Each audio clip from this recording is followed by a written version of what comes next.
52 कोटी भारतीयांच्या ताटातून पौष्टिक आहार गायब।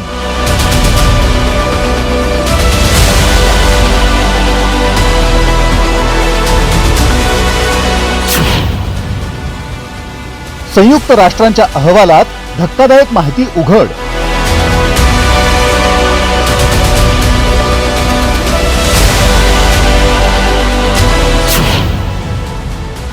आत्मनिर्भर भारताला महागाईचा फटका।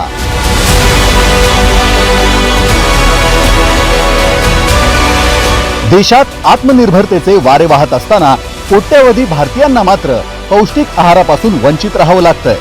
हो, तुम्ही बरोबर ऐकलं। संयुक्त राष्ट्राच्या एका अहवालातून देशातील भयान वास्तव समोर आलंय। देशातील 52 कोटी नागरिकांच्या ताटातून संतुलित आणि पौष्टिक आहार गायब झाल्याची गंभीर बाब संयुक्त राष्ट्राच्या state of food security and nutrition in the world 2026 च्या अहवालातून समोर आली आहे। म्हणजेच फळे, भाज्या, डाळी आणि प्रथिनयुक्त आहार करणं कोट्यवधी नागरिकांना परवडत नाहीये। संयुक्त राष्ट्राच्या अहवालात देशनिहाय दैनंदिन आहारावरील खर्चही नमूद करण्यात आलाय। तोही पहा।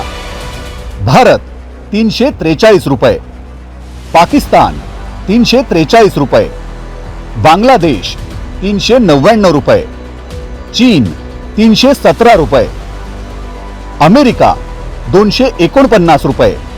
महत्त्वाचं म्हणजे गेल्या 2 दशकात भारताने कुपोषण कमी करण्यात प्रगती केली असली तरी आता मुलांमधील ठेंगणेपणा आणि वयोवृद्धांमधील लठ्ठपणा ही नवीन आव्हाने समोर आली आहेत। सध्याच्या गतीनं जगाला 2030 पर्यंत कुपोषण मुक्त उद्दिष्ट गाठणं कठीण असल्याचंही संयुक्त राष्ट्रानं म्हटलंय।